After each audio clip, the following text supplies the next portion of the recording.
Shalom saudara, harapan dan doa kita semuanya dalam keadaan baik-baik dan sehat-sehat saja. Sebagaimana jiwa kita yang baik-baik dan sehat-sehat saja. Amin saudara. Bila saya bertanya kepada orang yang lagi menderita sakit, apakah kamu percaya Tuhan sanggup menyembuhkan? Maka kebanyakan mereka berkata, aku percaya kuasa Tuhan sanggup menyembuhkan penyakitku. Tetapi yang menjadi keraguan mereka, apakah Tuhan mau? Yang menjadi persoalan mereka bukan kesanggupan Tuhan, karena mereka percaya Tuhan sanggup menyembuhkan. Tetapi apakah Tuhan mau menyembuhkan mereka? Hari ini kita akan coba belajar melihat hati Tuhan. Apakah Dia mau menyembuhkan Anda yang sedang sakit hari ini? Mazmur 107 ayat 20 bunyi begini. Disampaikan firman-Nya dan disembuhkannya mereka. Diluputkannya mereka dari liang kubur. Saudara, hati Tuhan jelas Dia ingin menyembuhkan. Kesembuhan ada di hati Tuhan. Kita tidak lagi perlu meragukan kalau Tuhan ingin dan mau menyembuhkan kita. Amin. Tuhan bukan saja sanggup menyembuhkan, tetapi Dia mau. Amin. Wow, berita kabar baik buat kita semua. Amin saudara. Yang mungkin hari ini sedang menderita sakit, dengar, hati Tuhan ingin menyembuhkan Anda. Tetapi kenapa kok sakit ya?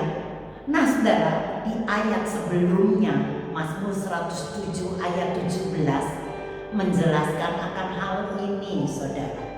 Dikatakan saudara, orang-orang menjadi sakit oleh karena kelakuan mereka yang berdosa dan disiksa oleh sebab kesalahan-kesalahan mereka sendiri. Mereka jadi sakit bukan karena orang berdosa. Karena saudara ingat waktu Yesus melayani saudara, ya, pelayanannya menyembuhkan banyak orang, yang juga di dalamnya ada kesembuhan bagi orang-orang berdosa. Amin. Jadi saudara, bukanlah orang berdosa yang membuat sakit, tetapi kelakuan mereka sendiri yang menyebabkan sakit. Kesalahan mereka sendiri yang membuat mereka sakit. Amin saudara. Misalnya kalau mereka mengkonsumsi, memakai obat-obat terlarang, menggunakan narkoba, maka jangan salahkan Tuhan kalau mereka sakit. Sampai syaraf-syaraf organ-organ tubuh mereka menderita begitu rupa. Itu kan kesalahan mereka sendiri. Atau mungkin ada orang yang suka pergi ke pelacuran, main perempuan, berzinah saudara di mana-mana. Maka pada waktu dia sakit AIDS, itu bukan salah Tuhan. Amin saudara. Dan saudara, ada orang mungkin yang sakit karena stres. Dokter mengatakan 90% penyebab orang sakit itu karena stres. Nah jadi pertanyaan, kenapa stres?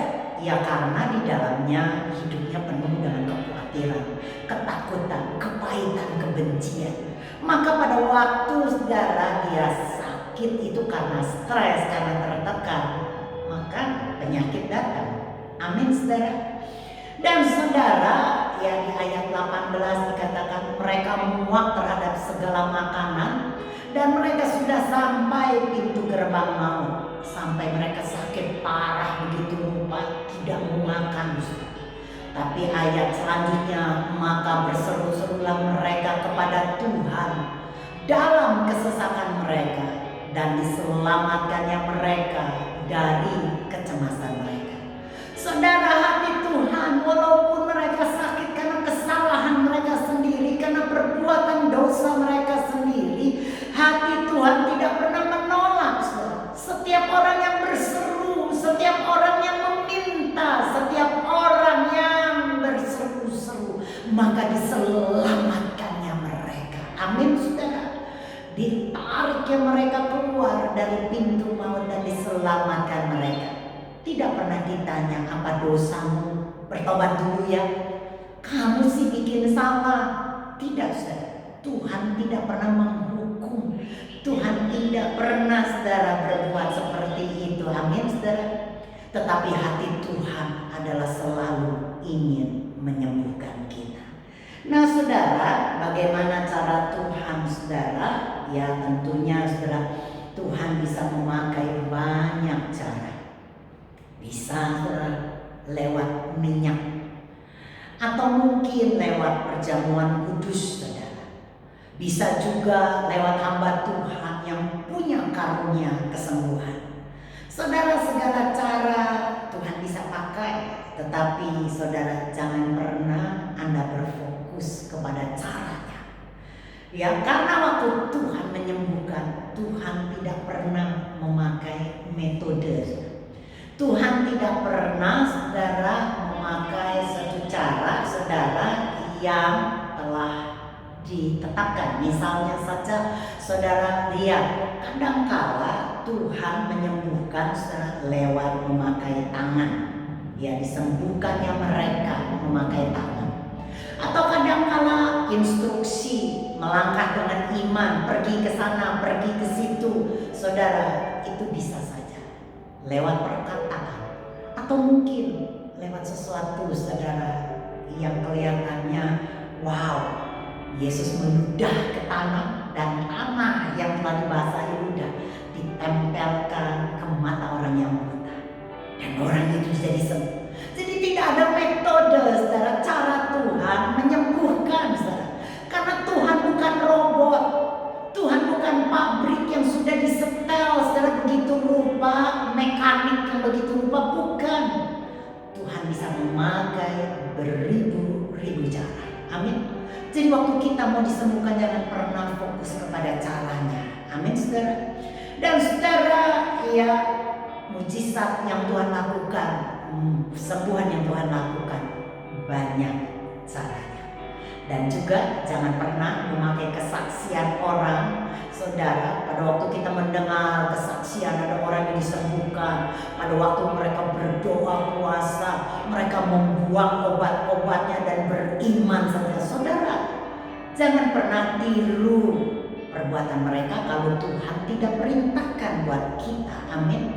Mungkin itu berhasil buat mereka, tetapi kalau Tuhan tidak inginkan itu dalam hidup kita, dan Tuhan tidak perintahkan buat kita, jangan pernah lakukan. Amin.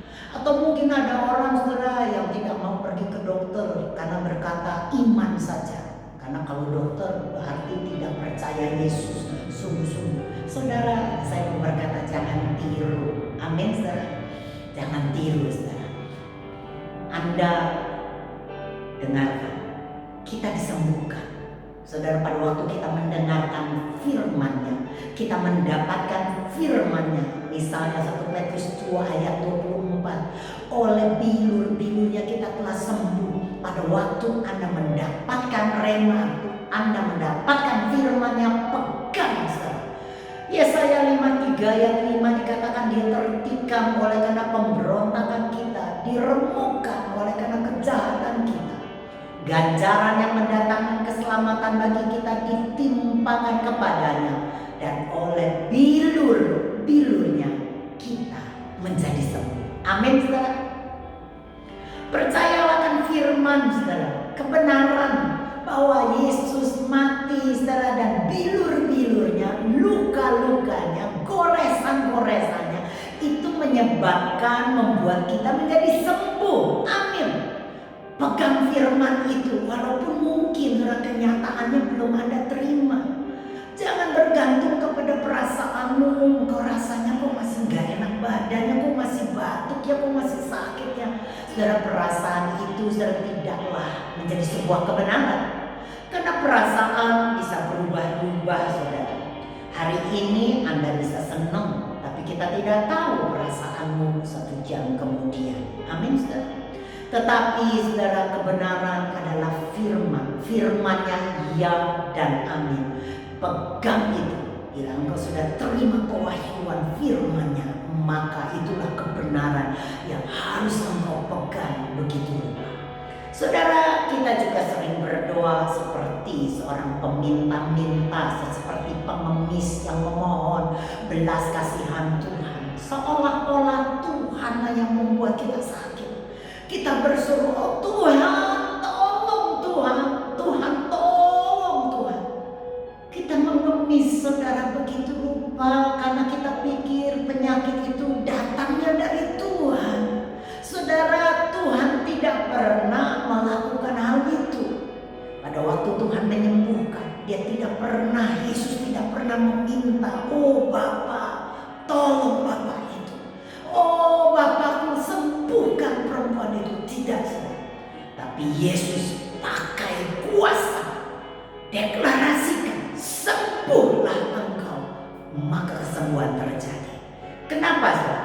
Karena Yesus tahu hati Bapaknya.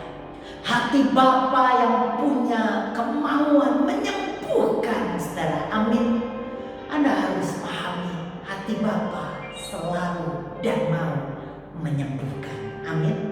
Dan bila kita berdoa pada waktu kita sakit juga tidak perlu berdoa panjang-panjang, saudara. Kenapa? Karena doa panjang bukanlah sebuah jaminan saudara kita menerima kesembuhan.